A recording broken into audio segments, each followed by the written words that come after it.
How are you going? I'm good, Dave. Good evening to you. So it's a We late one for us today, isn't it? we are all systems go. We're kind of cheating tonight. We have to be honest up front. We are not live streaming tonight, but there's good reason for that. Do you want to let our viewers know why there's good reason for that, Anthony? Yes, we have a very special guest today, and something that has just kind of come our way that will be really interesting, I think, to CrossFit affiliate owners, coaches, and even members to be able to, I guess, really turn the whole process of health insurance on its head, and kind of Mm. reward everyone that's associated with CrossFit with kind of better service, better premiums, as we understand it. So we're going to talk to Jennifer Pishko, who's kind of been leading this in the States and understand what it is. We're going to ask Yeah. lots of questions and drill really down and see, what an amazing initiative this is.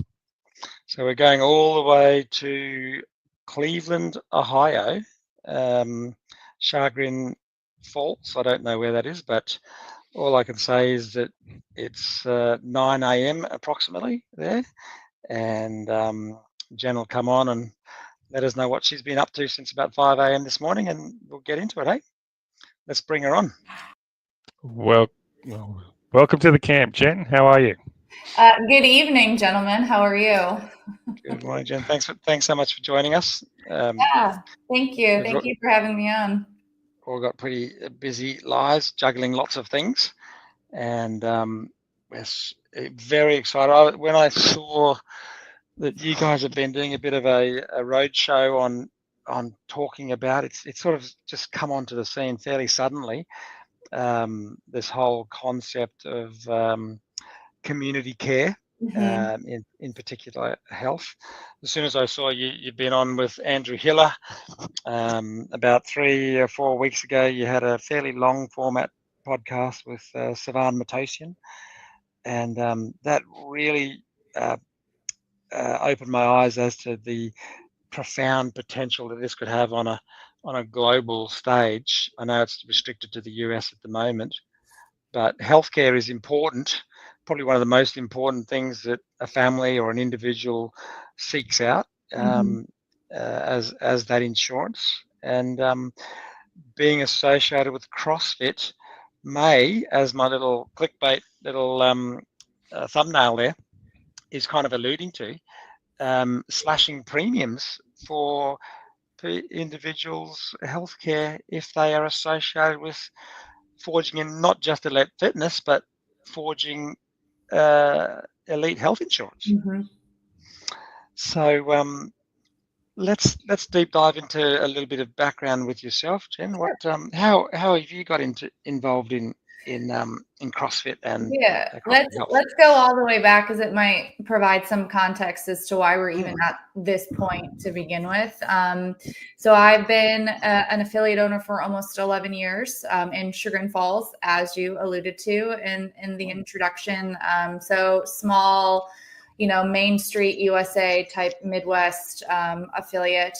So, very, very typical thought of what you would think would happen, in the US, especially in the Midwest. In addition to that, I've had the opportunity to work with for a long time my business partner, Dr. Tom McCoy, who is a lifestyle medicine practitioner, in the sense that we both understand the importance of addressing root cause when it comes to changing health outcomes for people in a really meaningful way. And that aligns very well with the CrossFit methodology, which I think we can kind of all appreciate, right? We have the visual of the continuum. There's my microphone. In the continuum in our head, right, where we have the sickness and the wellness and then the fitness side of things. And so when you look at that continuum, which we are, very much educated or should be educated about when we dig into what CrossFit and the methodology really means, yeah, it's our performance, right? But it's also all of the other things that live underneath that continuum, right? Which is having, appropriate level blood pressure, understanding, the importance of body composition, skeletal muscle mass, having an understanding about what our triglycerides tell us, all the metrics that can dictate where we can fall on that continuum. And it's not just our mile time. So, knowing all of that and being able to have an integrated practice, right? So CrossFit affiliate, primary care clinic, honestly, which is what we do. We have had the opportunity to, partner with CrossFit and then try to bring this expression of integrated health, right? That bridges between what happens in the affiliate every day and the coaches being, a very important boots on the ground deliverer of health, right? With a system, especially in the US, that is, breaking down under pressure in terms of the way that they can really foster health in a meaningful way.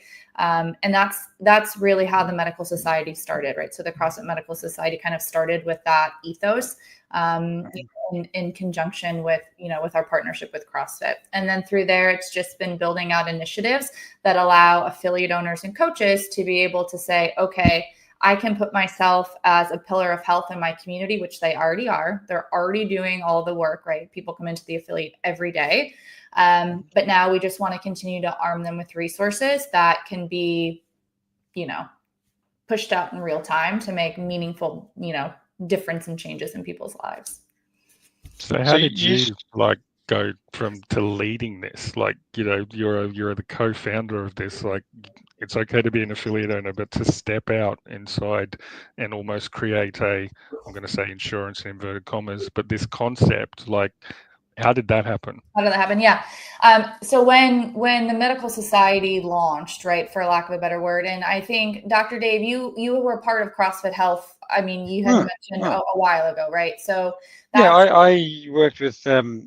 I was sort of friends with Karen Thompson, the Rockets, Sean and Rhonda, and with Greg at the early when the games moved to Madison and we had the CrossFit Health Summit. So I was one of the speakers in 2018.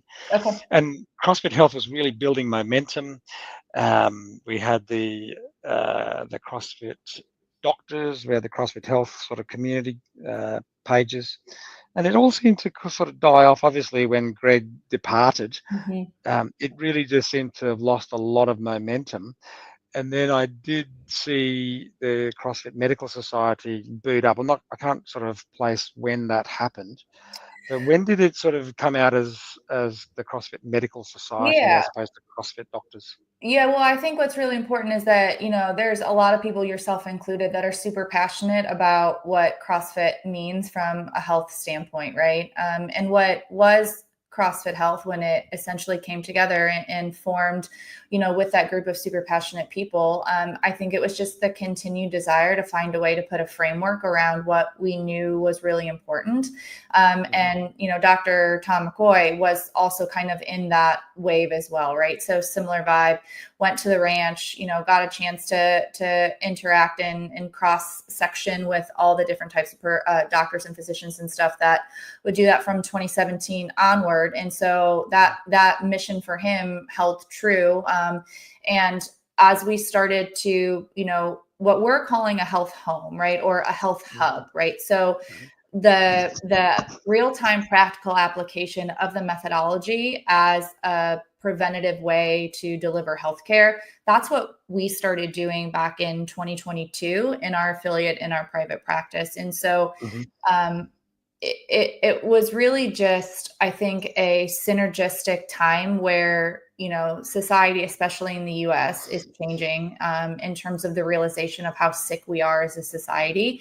And then, understanding that CrossFit, and we know this from the new campaign, right? CrossFit is the cure, right? That's what the brand is saying now. So putting the framework around what we had organically built just in our affiliate, we just want to connect all the doctors that were passionate back in 2017, 2018 again, right? Through directories, through continuing education, through events.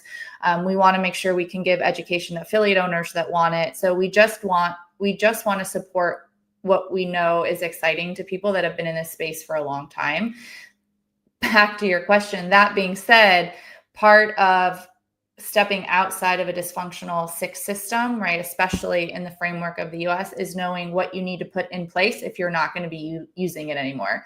And health insurance, right, is not helpful. It's sick care, right? And we want to provide resources for the healthy cohort of people that want to sustain health or build health right within the affiliate. And so that thought process of having an ecosystem that exists outside of the system was part of the reason why, this health insurance alternative kind of came into play with some of the initiatives that we are working on.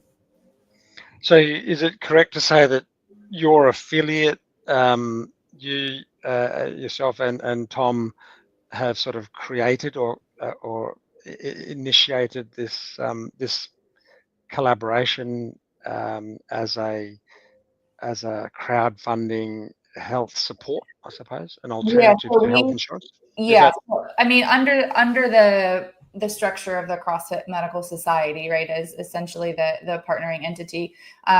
We are working with a company that has been doing this for a long time in the US, which is the crowdfunded healthcare alternative. What's really cool is that we've had the opportunity to build a very special expression of that is tailored to what the CrossFit community is.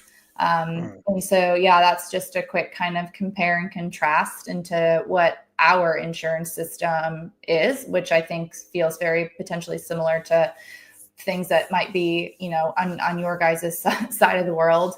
But philosophically, I think more than anything, community care is meant to just realize that we can, in fact, focus on taking care of humans and not funding big insurance, which in our system, it's big insurance, right? There's a lot of administrative costs. It's very expensive. You still struggle through, really high deductibles or high bills or medical debt. So it's challenging to even navigate the insurance system. So community care is supposed to be simple, transparent, human to human level, like fully supportive. So just the antithesis to what we know. Well, let's say most people watching will probably be more Aussies, but I think we all kind of have a bit of a grasp of what a health insurance premium is. We usually take it out when we're fairly healthy, and the word insurance means that you have some sort of level of reassurance if something goes wrong, but that's quite expensive in Australia. So this is, I looked up at one of our major health insurance providers called Bupa, and you jump on their website, they tell you all of the things that you'll be covered for. So it's a pretty comprehensive cover, including surgery, implants, prosthetics, which is super expensive. But in Australia, that's going to cost an individual probably $3,000 to $5,000 per year. And that's Australian dollars. Okay, so when you say have a family of four, mum and dad, 2 kids, you're even a fairly healthy young to middle-aged family is going to be looking at $5,000 or $6,000 for the whole family cover. And so what we need, what we need to sort of tease out for our listeners and viewers is the alternative. Is this community care is the name that we've applied to it, and how would you best describe that then, Jen? How would you best describe that to people who have the insurance system in their mind, which we're all familiar with, especially if you have used it and been into hospital and had a procedure or treatment? How would you describe the alternative that CrossFit is offering? Yeah. Well, I want to just put framework, I think maybe around just our US insurance system, just because I think that feeds in nicely to why some of the differences exist in community care. And then we can kind of backtrack to maybe how, your public health system kind of works and takes care of your people. But, in the US, we don't have that. So when we're talking about those premiums that you kind of alluded to, A family of 4 might end up paying in premiums alone over $20,000 a year. So basically they're paying monthly a premium amount that can be, $1,000 to $1,500 per month that gives access to an insurance company that says, hey, you have access to they'll pay more when you really need care, right? And so that's how our premiums are set up and how our insurance. Would that be considered a top cover, Jen? Like, would that 20,000, that you're kind of referring to? Yeah. No. Would that be considered like the best kind of cover you can get, or there's better? Not necessarily. And so it gets very complicated in understanding what your premiums pay for, right? Because then we have this idea of an insurance deductible, which means, okay, I might be paying a premium every month, but I also have to then have, $3,000 or $5,000 or $7,000 extra dollars kind of that I have to spend of my own money before my insurance will actually kick in and start paying for things. And so that's why the insurance system that, the private payer insurance system as it stands is very expensive for Americans, because you have to pay a monthly amount, but then you are likely also paying a large chunk of out of pocket for a deductible that must be met before the system will come in and start paying your medical care costs. So when we look at the US, right, and we look at the total number of bankruptcies that happen in any given year, over 60% of them are related to medical care cost, right? Medical bills, which means people aren't able to afford the type of care that they really need. And so when we compare and contrast kind of how expensive it can be and how most of us are not capable of being able to. It's untenable. Yeah. There's a lot of people that can't afford it in Australia, and I talk about private health insurance with patients most days of the week when we're talking about procedures. They just say, well, I don't have it, and I say, well, if I pay for it myself, it's completely unreachable. What are my options, doc? And it's, well, line up for the public system. Yeah. And thankfully our public system is probably not too bad in terms of world standards, but it's kind of great if you're being hit by a truck and you're about to die. You'll be well looked after. But if you've got gallstones, or if you've got a hernia, or if you've got a bit of a dicky knee or a bad back, which is where my line of work is, spine surgery, you're on a waiting list for 1 to 2 years. Yep. Right? Yeah. And that's hard to cope with. Yeah. So this is something really exciting, where it kind of opens the opportunity for everyone, just starting out in life, but wants to have that insurance, that if they do get hurt, they can have some sort of cover. So I would very much hope that it can reach a more global, obtain a global reach to other countries, in particular Australia. Yeah, no, I think that's really important, an important thing to highlight. And we can learn from, to your point, different countries and different areas that have their public health system set up differently. There's still limitations that citizens will face as they're trying to just access care. And sometimes it is, financially based, depending on if you can afford, or you can, partake in a private based, insurance system or alternative. But, community care really, because a lot of the health insurance costs in the US are based on administrative fees. And really that's why it's really expensive, and contracts that exist between, insurance corporations and then, healthcare systems and hospitals. Community care really is just a way for the individual and the practitioner to have a relationship. And then there's no back end administrative, burden that's being, funded basically through your health insurance premiums.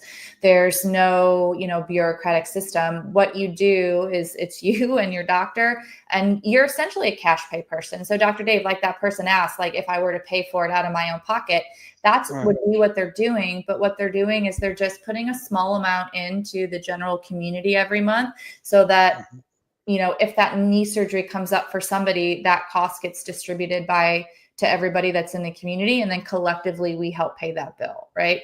It's like a really well-run, prefabricated, appropriately algorithm GoFundMe that exists ongoing, right? So that we're all putting in a little bit, right? So that when we need it, we can take out a little bit. And it just strips away some of the BS from the insurance system itself. Okay. So we have a fairly good concept of a crowdfund, GoFundMe, that you often see something pop up on your social media, help little Johnny who's got a brain tumor or something like that, and it's going to cost $100,000. And you'll see the little ticker counter going up as people, read the story, watch the videos, see the pictures, and I'll give them $20. That's your standard sort of crowd-funded support.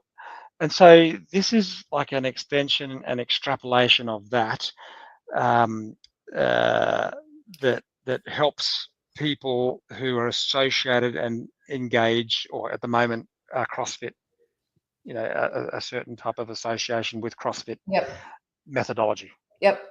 Yeah. I mean, I would think from, just to be able to compare apples to oranges in terms of the difference between, insurance, especially in the US versus community care, that is what it is. So, you're just basically putting a little bit into the pot every month, $150 or less, honestly, that just gives you kind of, being part of an ongoing quote unquote GoFundMe, if you will, so that you every month help somebody else in need, so that when you're in need, they help you. Right. So it's just, it's community building, honestly, at its most organic level.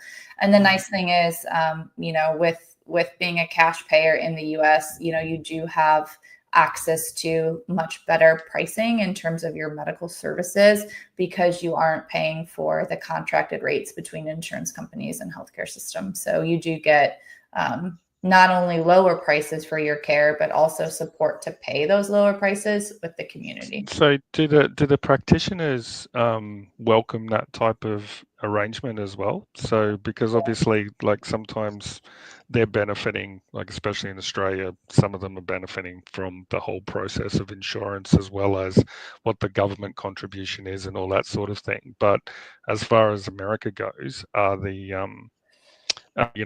providers actually benefiting, and they're happy to go that way? Yeah, that's a great question. We get that question asked a lot.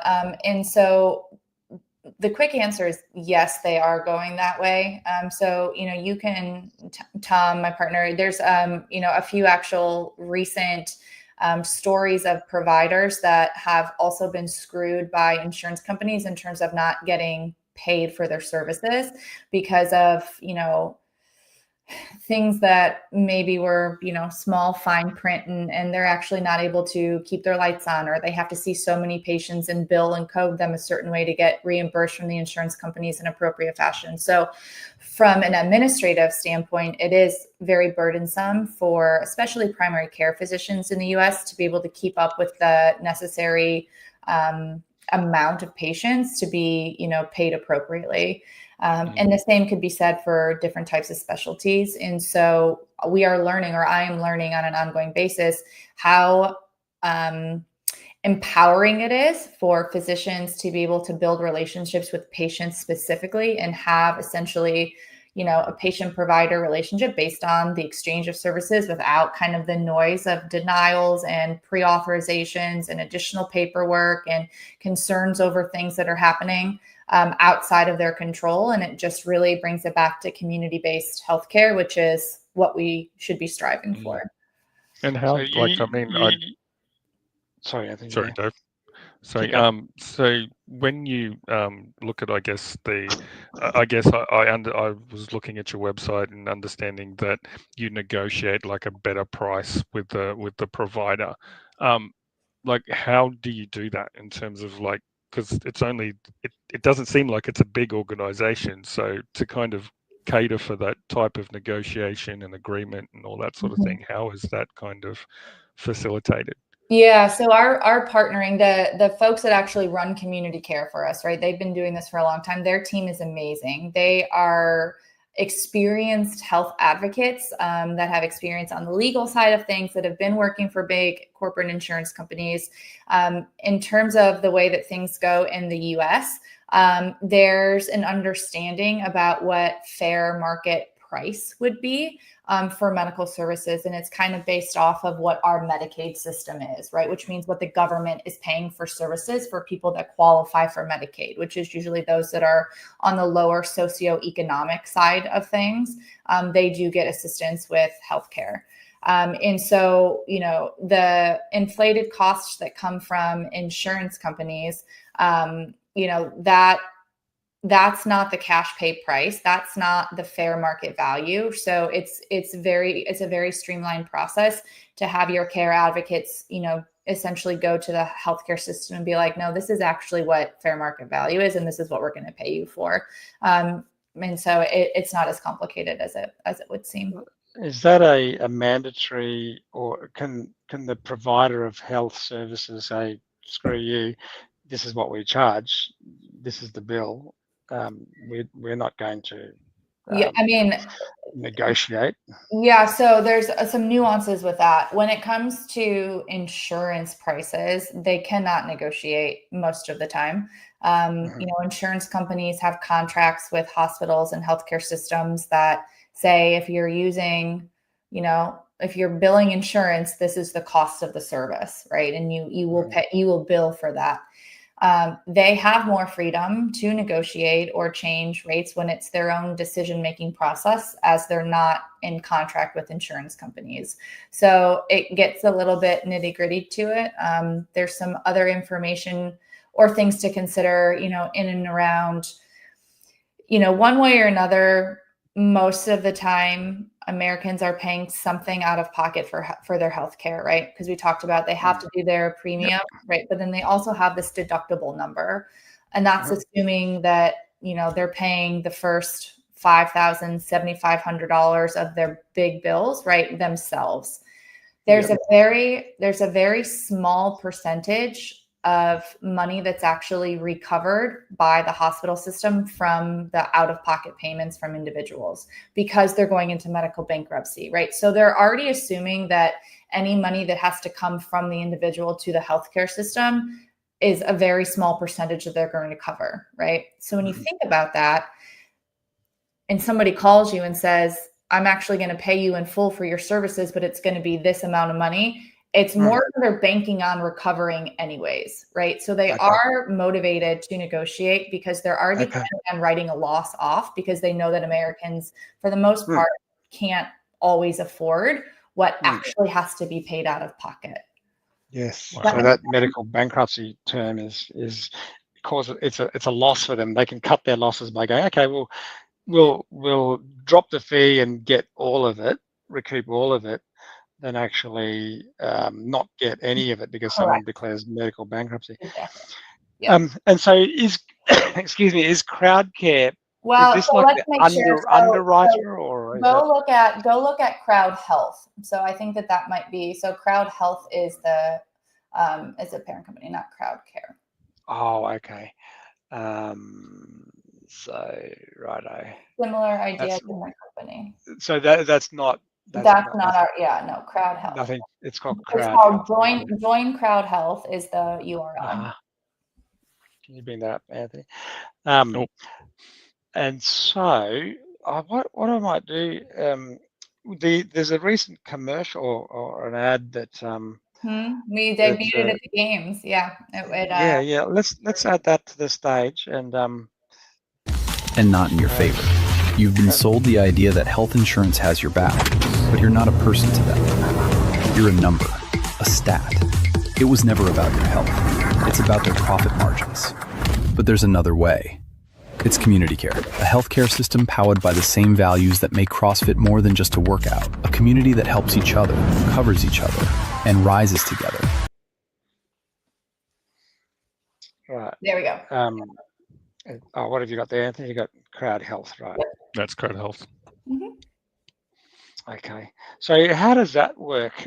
Are they sort of underwriting and doing all the actuarials for how many members you've got in the community care and what the premiums are going to be per month for individuals? Yeah, and as silly as it seems, the nuances and verbiage are very important, because insurance in the U.S. is a regulated industry. We are not insurance, right, intentionally, for a number of reasons. So Crowd Health is the parent company. They do handle the tech and the advocacy and the legal, and they work for essentially, for the individual to give them access to their care team, that will help with negotiations, that, have the direct access to sequester crowdfunding from the community, make sure you have the funds to then go ahead and pay your bills. So all of that operates under Crowd Health. They've been around for a while. They have, 10,000 plus people that have been doing this for a long time in terms of, active, participants within the crowd. And so, the reason that we are with them and that our offering for the CrossFit crowd is community care is because, we have a slightly healthier cohort of people, right? We're assuming based on kind of our lifestyle choices. We also have the backing of, the medical society, which then allows you to have, labs and comprehensive labs done in the U.S. Right now in the U.S. only. Again, hopefully expanding elsewhere to where, we're able to really dig into the preventative health mindset, and leverage that so that we just continue to decrease what we have to end up having medical bills for, right? We really are in the preventative health kind of mindset as individuals. So that's a little bit of a change from just what they offer to what we offer to our crowd. Okay, so these people are working together with they would be a for-profit organization, Crowd Health, would they? Yeah. Is there some sort of commission that they get per member or per well, I don't know. I claim? mean, so it's not, I don't know that you would say that it's a commission, right? So the way that monthly kind of pricing works for you, if you're an individual, is that you have one part of what you pay, which goes to community care, which goes to the organization to be able to offer you a number of perks, right? That include mental health talk therapy and a prescription discount card and your blood panel and your care advocate and all of the things from a preventative health side.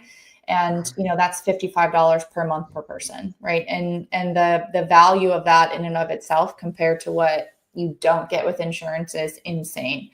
And then the other part, right? And this is the part that the company, nobody touches, right? It's a financial exchange of what is needed by the crowd to pay everybody's medical bills versus how you're contributing to it. So every month they send me an email that says, we're asking for $85 this month because somebody in Arizona needs diagnostic testing for Parkinson's. And I hit the OK button and my $85 gets deducted from my account and it goes into theirs. And so, no, there's not like a commission on medical bills that goes to the company. Right. And is the CrossFit community care, is that really considered a not-for-profit platform as well, or is there? Yeah, I mean, we're a company. It's for profit. We're not a 501c3 or we're not a nonprofit organization or anything. Okay, so yeah, and then the whole platform is kind of built on this premise that people who are associated with CrossFit are a good bet. They're not going to require the coronary stents, the bariatric surgery. Their mental health is going to be better. That's kind of really what underpins it all, isn't it? It's being associated with the CrossFit methodology. Yeah, I mean, I think the underpinning of all of this is the significance and profound kind of structure of the methodology as it lays out the ability to really dial into preventative mindset for, fitness, which is your health, fitness over time is your health, right? How long can we maintain levels of capacity as that kind of, goes down over different phases of our life. And the level 1 guidebook, I don't know. I always tell people go back and read it, especially like the further removed you come from doing your level 1, go back and look what it's saying to you and look at the charts and the diagrams and how it's, showing you a column of what sickness looks like and putting those biomarkers under there, and then showing you what wellness looks like, and then showing you what fitness looks like, where we can have associations between what we know our biomarkers to be to what we know kind of how we would deem ourselves sick versus well versus fit, and what that actually translates into when we're looking at our performance, right? And our ability to perform in our capacity. And, there's, I think, ways to understand how different types of markers are, potentially associated with risks for different types of diseases. And if you have lower risk profiles, then the likelihood of developing certain forms of diseases are also lower. So yes, banking on that methodology as the basis, I think, is important. Yeah, I mean, it's a functional capacity. I think one of Greg's lines is functional capacity is the ultimate metric of health.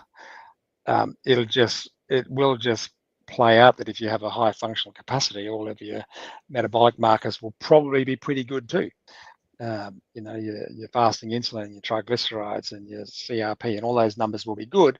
If you turn up to the gym every night, engage in functional movements with proficiency at high intensity, constantly varied, your functional capacity goes up, and so do all those biomarkers.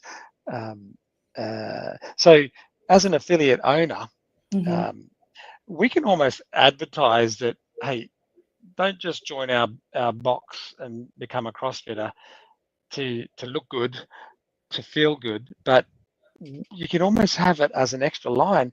Plus, will reduce your health insurance costs, which is, it's not a lie. It's not a lie, is it? It's not a lie at all. It's not deceptive at all. No. Obviously, it's not quite ready to be launched in Australia, but that's I don't see why that's not far off. I mean, I don't see why it's not far off either. And really it just becomes a question of, I think, supply and demand, honestly, and just making sure that when an infrastructure is set up, that it's done in a way that it's going to be, communicated and advantageous for everybody that would want to take a part of it. But I think to your point about what the affiliate can say, as an affiliate owner, and just identifying ongoing struggles that I've had either personally, right? So, small business owners in the United States don't have access to. Well, Jen, can you just go back a bit, about 30 seconds? We just lost you for 30 seconds. Okay, you got me now. I think that was you, Dave. It was all good. Oh, was it just me? Oh, I think it was just you. Would it just go back, just in case the recording, we may have missed it on the recording side, but you were saying 30 seconds ago.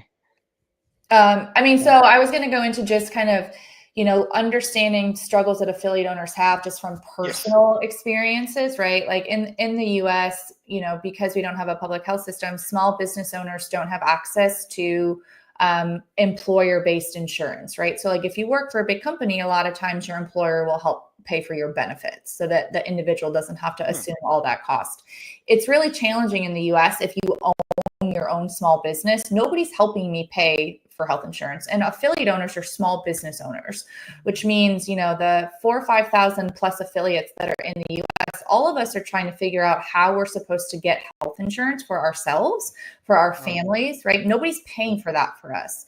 So that's a pain point. And so when you think about even just having access to that, just as a small business owner, knowing that I can be part of CrossFit and own a CrossFit affiliate and want to do better in my community, and now I lessen the financial burden of needing to worry about how I'm going to pay for insurance, that in and of itself for the affiliate owner is a huge value. Take it 2 and 3. I keep hitting my microphone. Take it 2 and 3 steps down the road. I can never offer insurance to my coaches. it's too expensive. Now I can offer them, you know, paying for a piece or all of their, you know, their interest in community care. So now my affiliate owner status and my coach status have, you know, that retention, that relationship is stronger because I'm able to provide more value to my coaches. Take it one step further, when anybody that does CrossFit, right, can come and be a part of community care, which is the next step in the US before we start going international.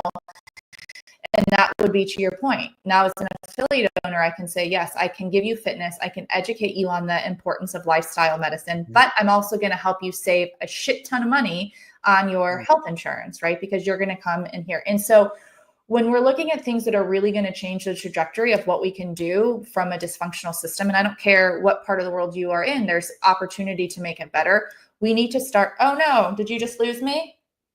Yeah, you went black. All right, hold on. Let me switch back. I knew that was going to happen. I can still hear you, which is good. There we go. You got me? Yep. My camera died. I had to go back to my computer. So, you know, what that just basically does is that it just allows us the tools and resources to start solving our own problems outside of having to wait for anybody else to do it for us. And so philosophically, like, CrossFitters are disruptors to the system, right? We know we can do it a better way. And so we just want to empower everybody to think about doing things differently. So as you kind of go out to members, like, you know, that's, I guess, next phase that you're looking at, like, how do you manage that rollout in terms of when you see, like, for example, what's stopping Mr. Obese person who's not very well joining a CrossFit gym and wanting to take advantage of this situation and not really being part of the methodology yet? Yep, that's a really good question. So there's a couple barriers to entry, right? And so one of them is pre-existing conditions, right? So if you do have anything that's diagnosed or documented before joining, you can't automatically submit that stuff and expect other people to pay for it, right? So if you are diagnosed with a chronic condition that is ongoing treatment, that, you know, you can't just join and then start sending your bills to it. There's a waiting period before you can do that, right? And that's standard for private health insurance as well, isn't it? There's the 1 year amnesty. Almost all would have that 1 year. I think everybody's a little bit different in terms of what that means. You know. And so, what is it for you guys? Is it still a 1 year amnesty? Two. So it would be 2 years. Yep. 2 years. Okay. It would be 2 years. Yep. And that's really to just, you know, there's a protection level on that to make sure that we're really focusing on how we can be sustainable over time. And that's where that saying that we say in CrossFit, where it's for anybody, but it's not for everybody. Like it's a really fantastic opportunity, but everybody has to make their own individual choice on if it's going to be the right way for you to go ahead and get what you need from a healthcare support standpoint. Right. And so it's just an option, and it could be for anybody, but it might not be for everybody. Yeah. And how do you like even with that 2 years, right? So even with that 2 years, and like, because I imagine like there's a lot of people in America that would probably jump at that I'm hoping approach, right? So which is awesome, but then it's like, how do you not like have CrossFit gyms full of, I guess, sick people trying to let's say rot the system to be able to take advantage of it. Because it's an amazing offer that you're doing. So, you know, but you don't obviously want to impact on the people that are trying to go the right way. So, you know, tiered systems and pricing, right, are things that will have to be rolled out as the community continues to grow, right? So I'll give you an example, and this is even before it's open to the entire community, but starting in 2026, you know, because you get a biomarker panel with this for free, right? Basically, you get a comprehensive lab panel. You don't have to pay anything for it. It's an outstanding lab panel. It's crazy how good it is. But with that, you would have, you know, your fasting insulin and your CRP, right? Those are two of the markers that would come back with it. There's benchmarks that you can essentially submit those lab scores, right, into community care. And if you are, you know, below, I think your CRP needs to be below 1, your fasting insulin needs to be 9 or below. And then that then qualifies you for a different level of tiered pricing in community care, which means your maximum per month would be lower that you have to pay. right? Because Yeah, the okay. likelihood of you needing to use it goes down based on, kind of how we're understanding risk to build into, potential disease states. The same could be said of the other way, right? So now we're open to more people. You're still submitting those, but instead of the discount, right, maybe there's the addition, right? Because your fasting insulin and your CRP is over 3 and it's over, it's closer to 20 or whatever it might be. And then it's like, okay, well, your risk of needing support is higher. So then your maximum every month has to be a little bit higher to support what we need to do in the future. And so really it's just I think the true way that health should be rewarded, right? So if we're working hard and we're lowering risk factors, we're rewarded for that, right? Instead of, kind of just being a victim of, what our insurance system does too. Oh, that's a great reward process. Like if you start with fasting insulin of 3 and like get it down to 1, and your premium drops because you've your done premium it. improves Awesome. as time goes on. 100%, right? Which goes to your question, right? It's like, okay, somebody joins the affiliate, fantastic. We want them to stay. We want them to be empowered to change their lifestyle, but maybe their biomarkers when they get started, just kind of put them in that top tier level, right? It's like, okay, but now look what you can do. You can continue to improve what you're doing and then be rewarded for that over time. Yeah, I mean, you probably need to get some CrossFit doctors to be assessors, to put people into tiers. When they come, can they, what's their waist height ratio? Other things, can they pump out 20 calories on an assault bike in? I would love to have 2 minutes. That's because those are the other metrics, right? The capacity, the functional capacity of the human being is sometimes even more important than some of those blood markers, right? But yeah, that's fantastic. That's an ongoing conversation that we could probably spend time, trying to convince traditional medical establishments about the importance of functional capacity in health. So.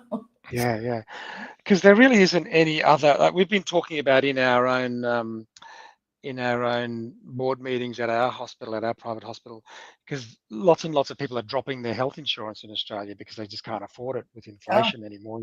Paying back their mortgages is more important, than having health insurance.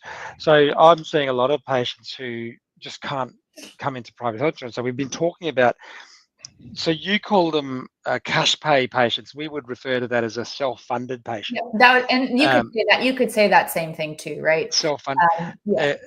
And the hospital itself has been looking into ways to set up little mini insurances to cover these patients, because I might tell a patient that, look, this operation is going to cost you $20,000, but if there's a complication, if you get a DVT, if you get pneumonia, if you get a wound infection, that $20,000 estimate could suddenly become $40,000. And we're looking into a hospital provided, reassurance that if that unfortunate event occurs, you won't be lumped with a bill that's twice as expensive as what you were kind of consented for. And there is no other organisation that you could belong to that I can think of that would offer you that support. Like our executives are scratching their heads going, what can we do? How can we do this? Should we just bill everyone who comes into the hospital an extra $200 so that it goes into a fund? That then helps these people out who are unlucky. But they're all lost as to what to do. And this community care is kind of like it's this silver bullet. This is the solution, but it means that people have to get into affiliates. They have to join affiliates, and that's correct. Which of course is what our podcast is all about. It's CrossFit Affiliate Members Podcast. That's why we called it that. Everything that we do is focusing on getting more people into the affiliate to professionalize the sport and grow community health by engaging in CrossFit, because it is so incredibly powerful. Yet most people kind of think it's just working out and doing a bit of fitness, but it's not. It's so much deeper than that. It's almost primal in the human physiology's requirement. It really is. That's actually with this new campaign that CrossFit is doing, and I think it was just over a week ago, they kind of came out with this, the quick fix, right? Like CrossFit is secure, and just really understanding that it really is a lifelong journey to, optimal health, right? You're on the continuum forever. So how are you going to continue to stay on there and strive towards fitness? And then, I think it's next week, there's, this understanding that like hard work and community kind of draws on that primal, instinctual, physiological like response and adaptation we have when we do hard things together, and how just society is void of that opportunity for a lot of people, especially as we get further and further from, in-person opportunities to really interact and have meaningful experiences. Like we are societally drifting apart from things that biologically we build resilience. And the CrossFit affiliate does that in such a meaningful way that, yes, it's about the hard, laying on the floor after your hard workouts. All of that stuff is what people conceptualize, right, when they think of CrossFit. But we really need to have the conversations about why, like, we as humans need that type of experience, right? We need to be able to recover and build resilience through doing hard work. We need to be able to have that type of animalistic connection with people when we are doing kind of the shared suffering experience. And so it really is important for a lot of different dynamics. That's part of the messaging, I think, too, where as affiliate owners, we need to feel very unapologetic in what we offer to our communities, because they're not going to be able to get it anywhere else. And it's a very important part of the human experience. Yeah, I like that. That's well done. I love that. That was a great tweet. I get a recording of this, by the way. I need the media team to pick that up for us. We'll let you soundbite these, and that would be great. I'll be doing the same. Don't worry. That's why it's like on the top of my head. Well, this is the other thing. A lot of people, and I've heard a couple of comments about it being too good to be true, right? This sounds too good to be true. But in saying that, fundamentally, so is CrossFit. Right. I was just CrossFit's too good to be true, right? People don't realize, like, we've experienced it. I've seen my patients transform. I've seen my members transform. My spinal surgery patients, when they leave hospital, come to my affiliate and rehabilitate there, and then go from being sick to healthy to super athletic and beating me in workouts. Yeah. And I pinch myself that a year earlier, those patients were in my waiting room, having difficulty mobilizing from the waiting room to the consult room. And it's crazy how transformative it is. It is too good to be true, and it's such a difficult thing to get out into the community because of that. It's sort of it's Achilles heel that it's too good to be true. Well, and I think a lot of that just lives in fear of the unknown, which, we, kind of as individuals or as a society can be really comfortable in being okay, not doing anything differently because of the fear that sets in with what happens on the other side of stuff. And so because of that transformation that can happen in any workout with CrossFit, we get better at accepting things, right? Being challenging and not knowing what happens on the other side, because we've just built up confidence and capacity in our ability to deal with the unknown, right? Unknown and unknowable, right? Very kind of like baseline ideology with the CrossFit kind of like fitness approach. But that, too good to be true comment with, at least for us in the health insurance kind of paradigm versus what we have in community care, we only know the broken system. We only know the dysfunction. We only know the expense. We only know the fear and the alarming kind of what happens if I don't have insurance to pay my bills. We only know that. So we live in this space where, well, what happens if it can be done a different way? And so, the testimonials, I hate that word, but like the experience of people and the way that they can kind of share their stories. It's why CrossFit, the best advertising for CrossFit is, except the new campaign, because I think it's amazing, but it is somebody saying, you have to come try this with me, and you trust that person. So you go try it with them, and then you like it too. Right. And so it's kind of the same thing when we're looking at changing the system from a community care standpoint. Like, it has to be from people that have had their lives transformed by their experience doing things outside the traditional system. Yeah, I think interesting what you just said there, like in terms of the whole fact that the system is currently built on fear It's built on, oh my God, what am I going to do when I get sick? What's going to happen? And it's all money, and it's all this and it's all that. Whereas the words in community care is using that word, back to its kind of truest sense. So it really is going back to a place of, dare I say, love as opposed to fear. Because, if everything's in that camp, then obviously it nothing good can really come of it. Whereas the other one, like you're building resilience, you're building so that you don't need to use it. I was just wondering, like, in terms of, I think I read something on the website that said only in like 3 times in the last 2 years have you had to ask for the full amount to be paid. So what does that look like in terms of, people claiming versus people, contributing? When you say claiming, give me insight as to what you mean, like from the old system or just. Well, I guess like when they have their health event, like I think you call it a health event. Health event. And, so you've got a certain number of people contributing that money. And then you've got people that are accessing that money. So what does that look like in terms of is there ever a risk that there's not going to be enough money? Because all of a sudden, let's say you have some kind of disaster at an affiliate and a number of people get hurt, right? So what does that now look like in terms of being able to look after those members? Yeah. So what's really cool, I think, is, the knowledge base of the folks that are kind of behind the scenes at community care and at Crowd Health are so good at knowing what the costs of medical bills are, which is really interesting because I think a lot of us don't fully understand what that means. And so, they would know, let's say you start a health event and it's, a knee surgery based on an injury that happens and there's scans and specialty appointments.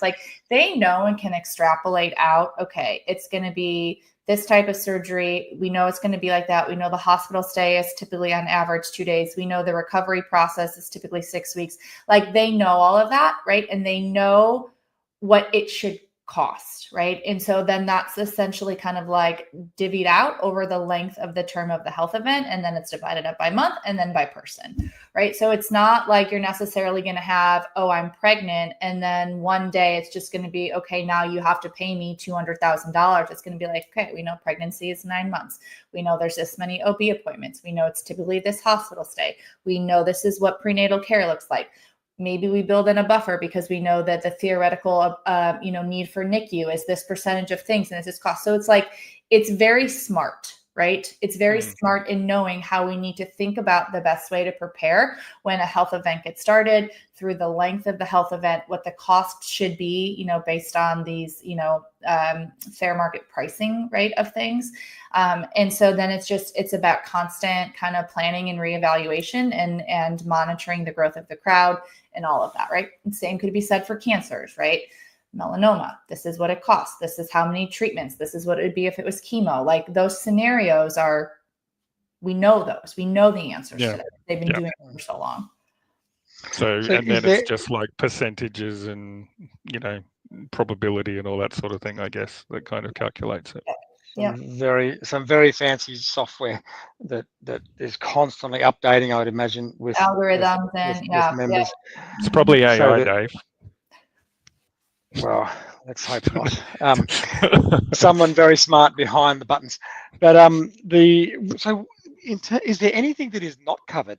Is a brain tumor covered? Is trauma covered? Is as long as the criteria that you said, not pre-existing? That's really the pre-existing is really the biggest criteria metric, right? Just understanding the state of health that you have when you come in. But no, I mean, we had a community care member. She joined in, I want to say the middle of January.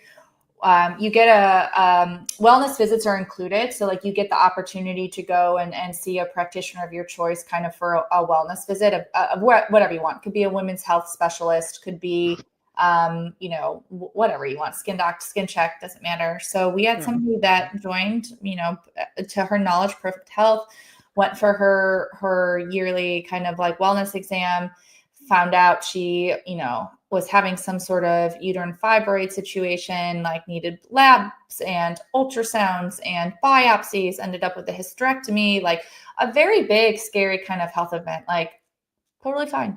Right. And sometimes they don't, it's not just one, like, okay, this is the beginning of a journey of health episodes, so is that's not excluded, is it? It's not like one submission per year, or Nope. once you're on that journey, you just keep sending the bills through to community care and it's sorted out. Yep. Correct. And I noticed something before. You said, like, I think you gave the example, like you said somebody in Arizona needs $85 for X, and you hit the button and say yes. Does that mean that you have the option to say no? It does. Or is Yep. Oh, you do? We do. Yeah. And so that's where, if you get into, I would also encourage, especially for folks in the US, there's a really extensive member guide, and nobody likes reading, and I understand that, but it does a really good job of making sure that you understand the ins and outs of how this process works, so that you can just be as informed and educated kind of as you move through it. And nothing in this regard, like, this is your choice. Like, you are joining by choice to be part of a community that is electing to help fund other people's medical bills. It's not a mandatory monthly contribution. I have mine on auto contribute, right? So my example is somebody that doesn't, but mine will automatically pull what they ask of me. $87, $92, $76, I don't care. Give it to whoever needs it. I joined philosophically because this is what I wanted to do, to be part of a community. So it doesn't matter to me. On the other side, if you want to manually approve yours every month, and maybe you don't like the state of Arizona, so you wouldn't approve somebody, like, that's I don't know why, but like, that's totally up to you. That being said, you as an individual can't say, I'm not going to help you, and then need something and expect people to help you in return, right? This is a two-way street. We're in it to support each other so that you get support when you need it. And so deciding how you want to, kind of have that auto on or make those decisions, we just need to be responsible for the choices that we're making, right? So hypothetically, if everyone in the group said, I'm not going to contribute for this next couple of months, does the algorithm then push everyone's other monthly premium up or something up, so that there's still money in the kitty? There's still, so there's always like this back side of things, right? So but theoretically, if if enough people had said no, would that mean that the contribution for everybody said yes would be potentially $5 more? Maybe. But that also means that those people that said no wouldn't be submitting stuff to get funded. So then it would balance itself out, right? So like, it has to be even, right? If a bunch of people say no and then they ask for funding, the likelihood of them getting funded is lower, right? Which means I'm not then paying for their stuff. So it would be less expensive 3 months down the road. Does that make sense? They do have to get funded though, don't they? They would be funded. Who would be funded?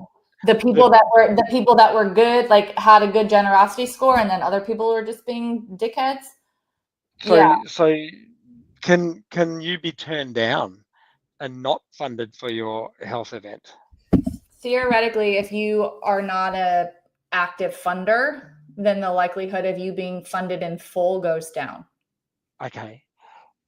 So, and how does that get calculated then? How does it, when you say in full versus partially, is that just calculated by a generosity score or it is. It's like rating or something? Yeah, so it's like my like I auto approve, I auto pay for anybody that has a positive or a green generosity score, right? Pay whatever.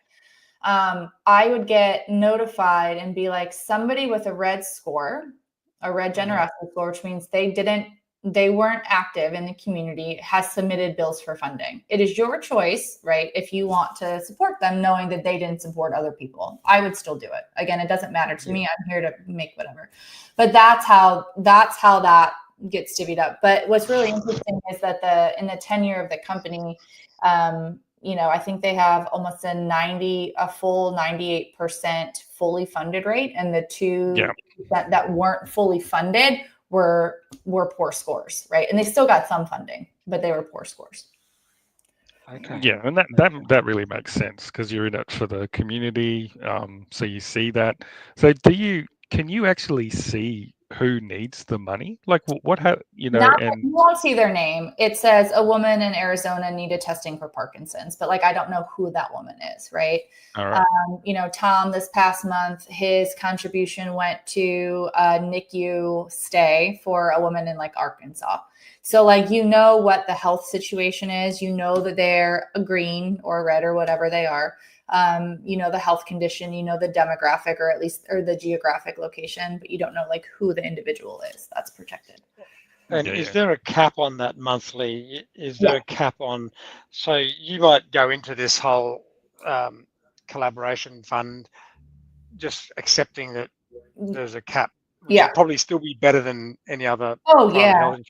And what's that cap? What's that cap for you guys? If you're an individual and you are joining community care, you should budget for $200 a month, right? 55. That will give you a top generosity. Top generosity score every time. Yeah. $55 of that goes to all of those perks, right? So I talked about the first section. Yeah. And then the individual max funding amount, you will never be asked to contribute more than $140 a month. So you put those two things together, it's $195. But for example, this past month it was $80, not $140. Yeah. 200. And do you expect will the actuarials chop and change that 200 or 195 as time goes on, as your members change, as your members go up, grow, So I would say it could, but it hasn't. And in fact, as the crowd grows, it actually becomes a lower amount that we're contributed every month, right? For a number of reasons that we're actually adding things like dental in 2026, right? So your dental, you could submit health events for dental. So if you had a root canal, you needed a tooth pulled, whatever, that would be included, because consistently it's been so far under the max, right? That people understand what they're budgeting for. We're able to now add and grow the type of healthcare support, healthcare funding, right? That we can give to people. Yeah, so it's a balance of more people contributing, but also more people potentially claiming or submitting a health event. Yeah, theoretically, but again, you're looking at the cohort of people, right? And so what they're, and here's what's interesting too, right? And you can kind of go into the weeds with this. We have access to see and potentially share through newsletters. If we're looking at the whole pie of what's being funded every month, the majority of it is honestly it's pregnancies. And it's acute injuries, right? It's not diseases, right? Falling off the rig, trauma, acute injury, which is 10%. That comprises less than 10% of healthcare. 90% plus of healthcare is chronic disease. Right. And so our percentages are skewed the other way, right? We're not paying for ongoing chronic diseases. So it's okay, I did tear my ACL. I am going to have surgery. I'm going to go, but then I'm done. So I know what that cost is. And so, you have more people that are the healthiest part of the population. Those percentages still stay true. So now you just have more people kind of putting into the pot, but we know that they're more acute scenarios versus kind of ongoing chronic conditions. Yeah. So if you're a female, is it skewed against you because you can get pregnant? No, you do. So your member contribution for pregnancy is going to be a little bit higher, right? Which means you will pay a little bit of your pregnancy compared to everybody else. So it's pregnancies, the individual is contributing $3,000 to the total pregnancy experience plus delivery plus I want to say it's the first 3 months of newborn care. So all of that for the one individual, so that it offsets what everybody else has to pay for you. Do you know what the biggest amount has been I think it was so there's a guy in Montana, so that's like northwest the United States. So open, I think he was like fly fishing in the middle of nowhere. He accidentally shot himself, and the bullet went through his body like 6 times. He had to get airlifted. He was in the hospital, number of surgeries. I think it was like over $1 million. Wow. Like all said and done. And the negotiation team did an amazing job. I don't know what the final number to get it down to ended up being. But you know, that would have been something that potentially put him into bankruptcy, right? So yeah. Wow. How many people are part of the collab now? Part of the the last time I looked, it was over 12,000. 12,000. And it's growing. Like has that like had a recent steep climb since Hiller or since Savannah? Well, keep in mind that's all of our crowd, right? So it's everybody that's in community care and crowd health is combined to help share the cost. Our perks are what set us aside, right? So our perks are why CrossFit gets its own crowd. I say that's not 12,000 CrossFit. So yeah, totally. Yeah. So it's strength in numbers when it comes to sharing that. But community care has its own set of perks and stuff. You know, it's been an impressive climb overall in the last year, but that I think is the political nature of what's going on in our country. So.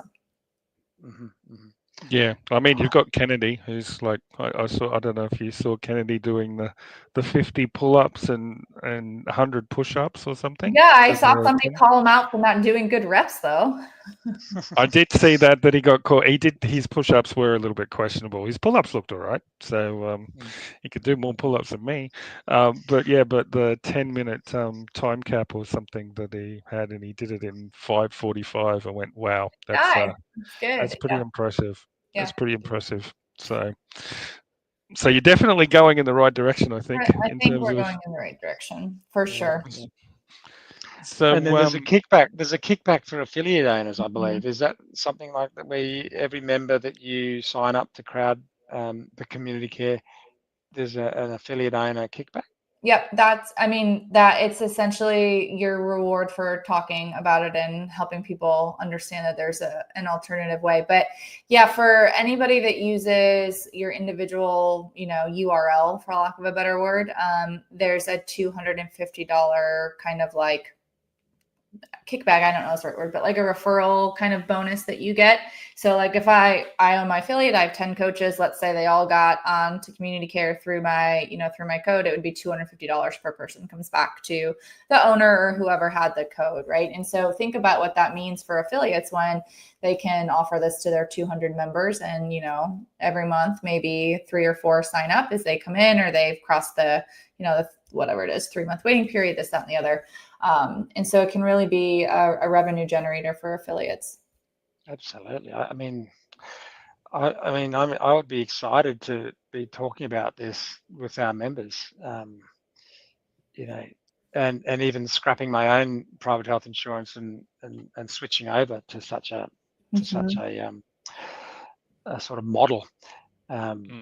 Because like you can see the current insurance system really, it's promoting sickness. It wants people to be sick. That's how it profits.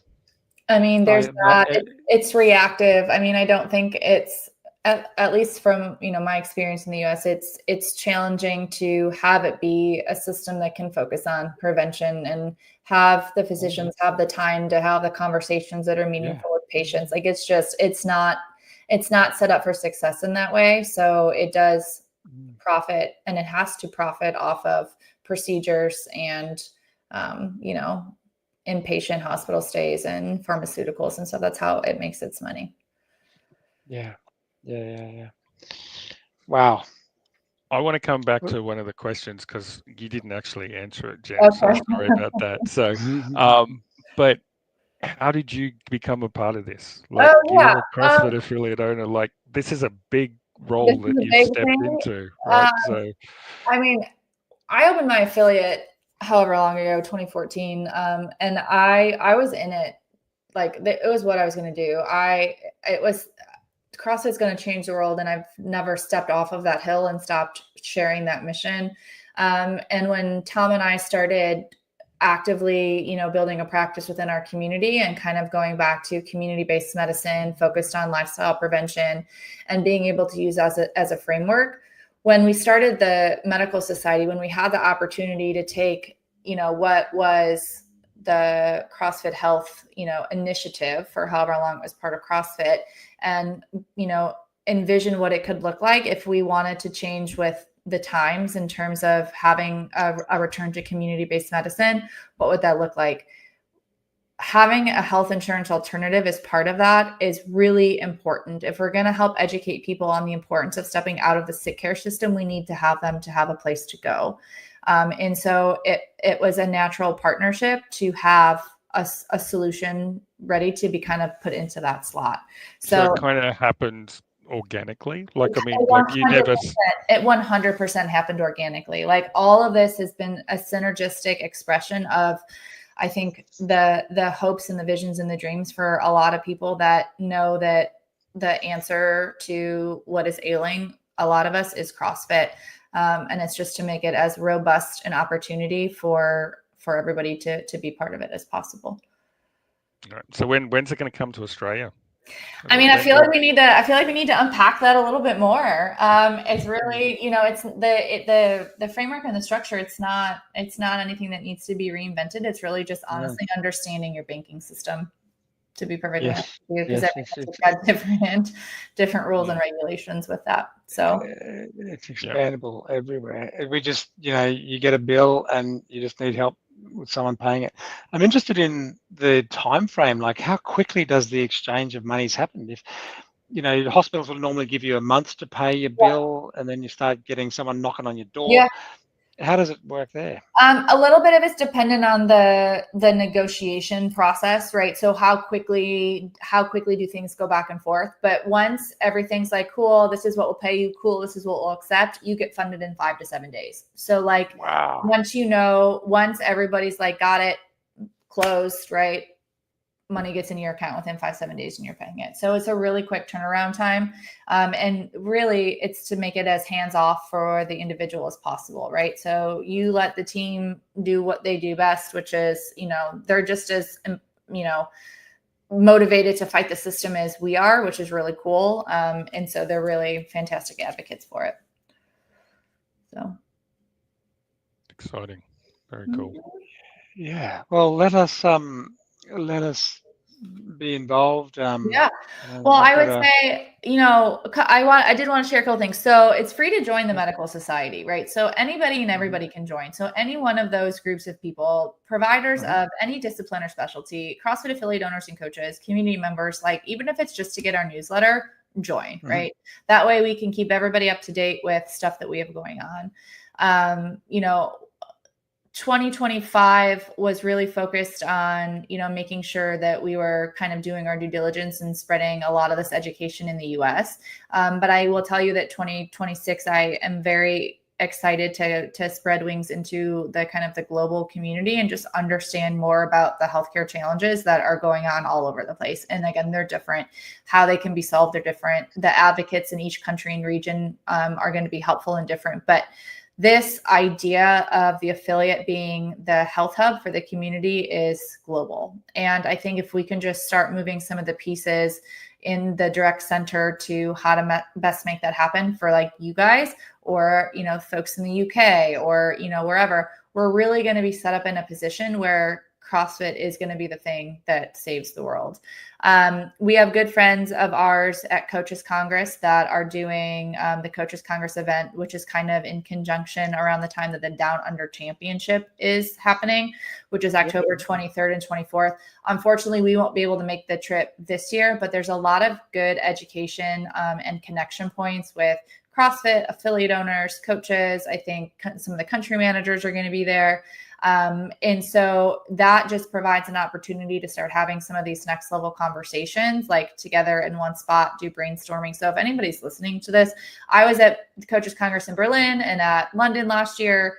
I was just at the OCC for CrossFit in Albany. Like these events where affiliate owners and coaches get to come together and really start to answer some of the hard questions is a really important part of this process. So if anybody wants to hit me up, I have some codes to go, so I can send those to you to be able to go to it. But, who's your Australian connection? Have you got an Australian connection from a healthcare provider standpoint? Yeah. We've had conversations with a few more on the research side of things that are just doing some research and stuff down there. But in terms of like boots on the ground, tell me how to get labs to everybody. No, I would like to unpack that. Well, let me stay in touch with me. I mean, our box is the blueprint as well. You know, my clinical office is in the CrossFit box. Yeah. Yes. My office is in the box, and my waiting room is just around the corner from the muscle ups bar, rig, and the rings. What would be cool? Every month we try to invite providers to come on to a webinar that we put out. Maybe do a case study. Maybe talk about a research topic so that we can give continuing medical educations associated with that kind of, presentation, especially to the providers in the US.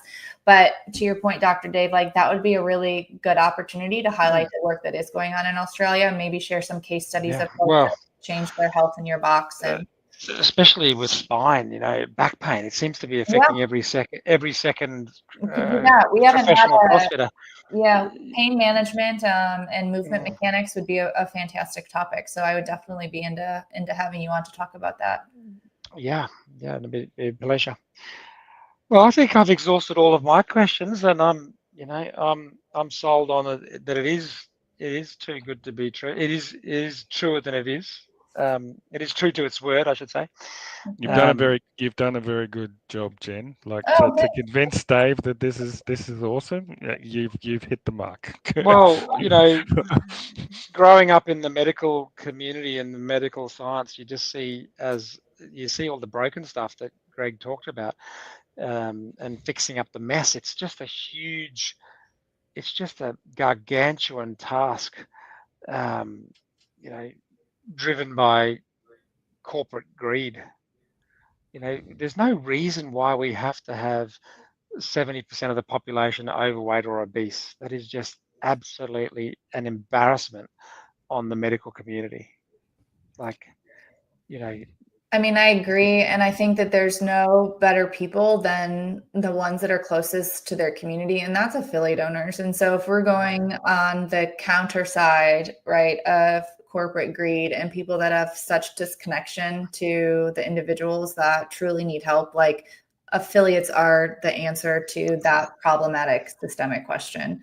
And so when we look at how we're really going to fix this, it's not from a top down, right? It is from the affiliate up. And I think we're all aligned in that regard. And now I just got to get to work. Yeah. It's inspiring. So absolutely. We'll give you 6 months, Jen, to send us an email saying we're launching in Australia. We're launching in Australia. I'm going to launch it. I want to come down there so bad. Have you been to Australia? I have not. No, I have not.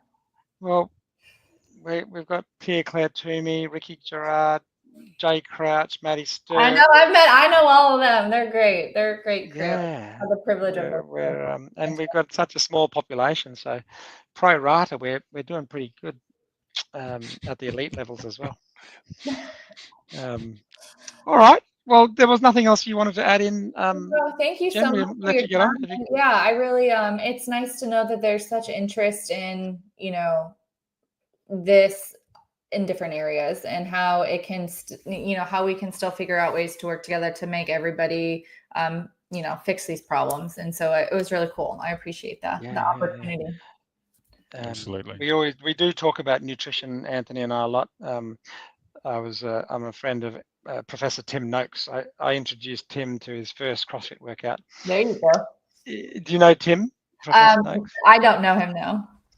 So, it's a challenging one with nutrition and CrossFitters, because they don't seem to follow the teachings all that well of the nutritional side of things. I like to think that CrossFit's the gateway drug, though. Like even if it's not the first thing off the cuff, right? Once we start understanding how our performance can change, and if we are looking to improve capacity, sometimes it's just, you have to then move into how nutrition supports that. So especially in the affiliate, when it's connected through, habit and behavior change, and you get exposed to that culture, like hopefully it's a trickle down effect at some point. That is it was a bit scary during the games, just listening to some of what the athletes were consuming and just going, wow, like there's a lot of sugar in a lot of those things. Like I'm not sure you need that much sugar to be able to kind of perform, but obviously, eating 6,000 calories just seems like, yeah, that's a lot. Right, it's a lot. And so, yeah, I think, the difference between high level sport performance, like in an acute capacity, versus kind of like long-term understanding of what's that bottom rung of the pyramid, are just different thought processes. That's a whole podcast. Maybe we'll get Tim on the show one day to talk with us all. But yeah, we don't want to be just building super fit, metabolically unhealthy people. The long term's the name of the game. So longevity. Absolutely. Yeah. All right, Jen. Well, have a fantastic rest of your day. Thank you so much. Thank you so much. You guys get some sleep, okay? Yeah. We'll be going to, but I'm a bit excited now, so I don't really want to. Don't really need to go to sleep for probably another half an hour, probably now. This will go live. I won't be live, but it'll get published next Wednesday, because we publish a show every second Wednesday. But please let your membership know about the camp. It's the only Australian CrossFit dedicated podcast. Okay. There's lots of CrossFit podcasts, but it's all coming out of the Savan channels. So there's a lot of content out there, but not a lot of it coming out of Australia. So Anthony and I'll definitely, and I would love to, I'd love to make some sound bites, especially on some of the questions that help clarify just more FAQs. And I think just holistically making sure that people can stay fired up about doing some of this work. So whether it's, the raw footage, and I can send it to Media Launch, I can send it to the team and kind of give them some minutes to pull. That would be really great. I'll send you a Google Drive link or something like that you can just download the whole show. Great. Yeah. Great. Okay. Bye now. Thank you. That's awesome. See you later, Jen. Bye. Bye. All right, Dave. Anthony. Wow. That was what I think. Not focus so much on CrossFit as a sport, but the power of CrossFit. Absolutely. Incredible. That was too good to be true. Has to be pretty amazing experience to know that it is. It is true. And I sort of can't wait to get back to my next hospital committee meeting when we bring up this topic of funding. But I know none of my doctors, my colleagues at my hospital are involved in CrossFit. They're scared of it, but they kind of like, what are you talking about? We don't buy into that. I'm just going to go for my jog, go for my swim, non-functional. At least they're doing something, Dave. At least they're doing something. It's not CrossFit, but at least they're moving, right? The moving is medicine. Obviously it'd be better to be doing CrossFit. I agree with you, but at least they're doing something. You can say it's better than nothing, but but you don't want the doctors that are doing absolutely nothing and are overweight and smoking that are the ones that are making the calls, right? So but they are the ones. There's enough of that. There's they enough are the of ones them. that are. Yeah. So yeah. But but you got to start with that small win. I mean, this, as you said, this thing has grown, I guess, considerably over the last year or two, right? So it wasn't like what it was before. So who knows where it could go, right? It's fantastic. It's quite exciting. I love that. I love that we can advertise when it comes to Australia. We can promote and say, listen, CrossFit, it's not just about health and fitness. It's actually saving you money. You pay a membership to become an affiliate member. That's basically neutralized out. That's neutralized out Pretty by much. Like my insurance, I think my insurance for the family is somewhere around the $500 a month mark. 500. And that's yeah, so that's like 500, 6,000, 10, right? 5,000, 6,000, yeah. So that's $6,000, and then and then if I do anything, like I don't get it for free. Like I've still got to put You've got a money little towards gap. There's like a gap. whatever service that I'm using. And But most of the excess. services I don't use anymore, right? Because I do CrossFit, I don't use physiotherapy, I don't use chiropractors, I don't use any of those modalities at It's just all. there. So It's just there really for your car accident, or if you get hit by a car truck or accident. something like. Yeah. I mean, I found out that you can use Something it for that just something that is someone nice else's fault. massages. You can use it for a relaxing massage. But Svetlana those are started so using cheap that. anyway that you could easily pay for those yourself anyway. Like it's not. But if you If you can can't claim pay for it, you might as well. a new disc replacement, that's $30,000 for an artificial disc. Correct. So if you fall down the stairs and get something nasty happening, that well, we can just, like, if you want that reassurance. Some people are very risk averse. Some people roll the dice yep. and don't have any insurance at all. But it's Well, you just can't really peace of mind, peace of mind to your it, family. it seems like the American system's even more broken than ours, though. So I mean, to hear like the fact that so many people go into medical bankruptcy, like I don't think I've heard, like I know people get medical bills and they're astronomical here, but I've not heard of medical bankruptcy as a concept in Australia. Yes. I'm sure it happens, but I think it seems like it's the norm in America. So it seems like their system is very broken. Yeah, to be able to, I saw the examples on the website, and I think one of the the health event was costing $500,000, and by the time they had negotiated down, it was down to $150,000. So that means like 60% of what's being paid is being paid for administration and not the actual care itself, which is just crazy. That's a broken system. Totally, So well, as I said, the traditional model is disease care based profit, and this platform is healthcare based savings. And that's what we do. We just promote that health in the gym. Yep. So that was, I mean, it's pretty amazing what they're doing. Like, how long do you think it'll be before it comes to Australia? A year? Oh, yeah, I think it could be done pretty quickly. I mean, but one of the things that she said there was that we can all join the CrossFit Medical Society, so we can get access to some of the education, some of the information. Yeah, but like if you imagine talking about this in the gym, and unless they watch this podcast, and you say, I join the CrossFit Medical Society, and click the box that says, tell me more about community care, I don't think many people are going to do it. But if something pops into their email that says slash your health insurance premiums, click here, that's what's going to make people click. But one of the things that we'd have to overcome in Australia somehow is the fact that you get that tax advantage by having private healthcare, right? Because I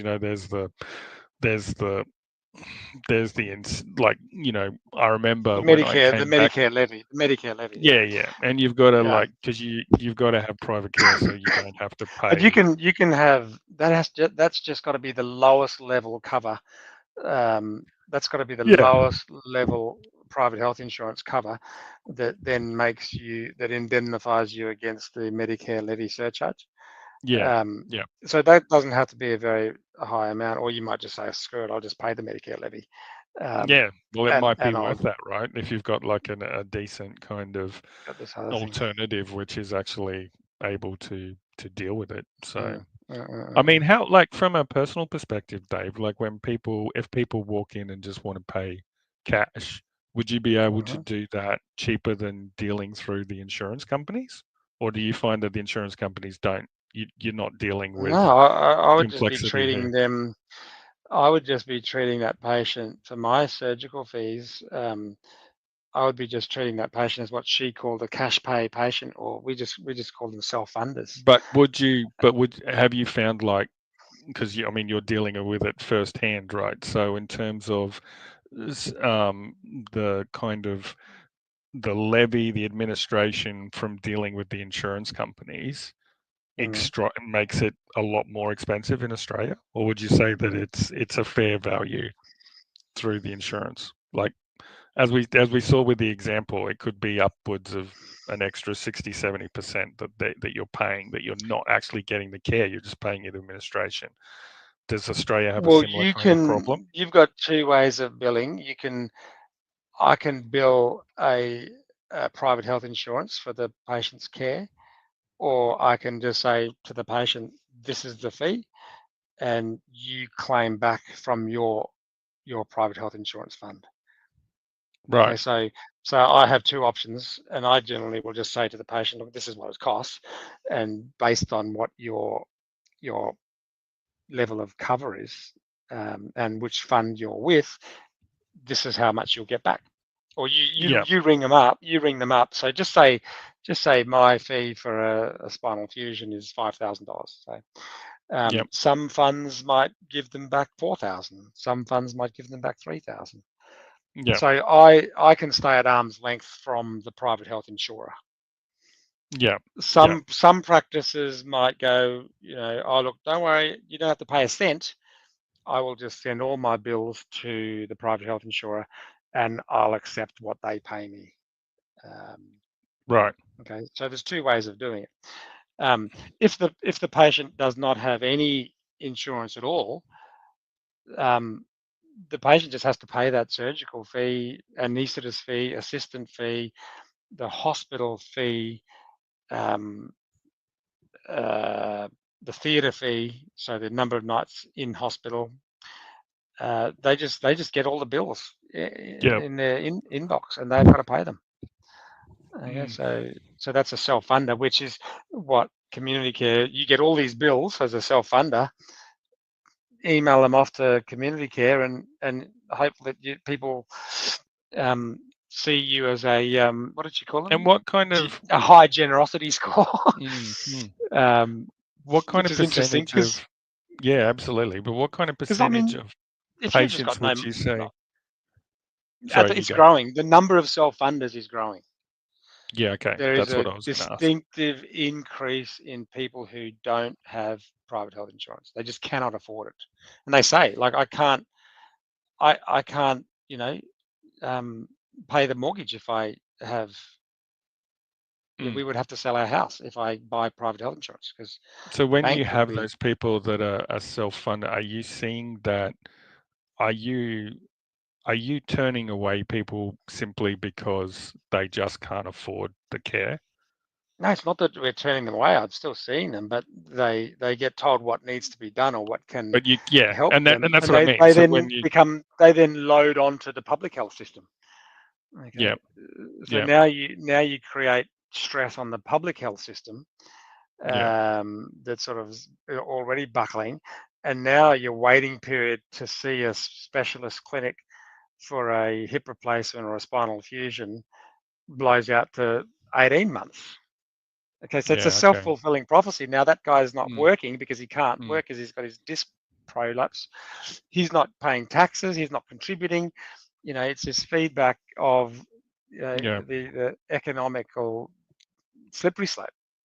I love this. I love this concept. I think, like, a community that looks after each other and supports each other when shit goes down is a really good approach. So you might never ever need it for 10 years, but then you do, and then it's there for you, and you know it's going to be there for you.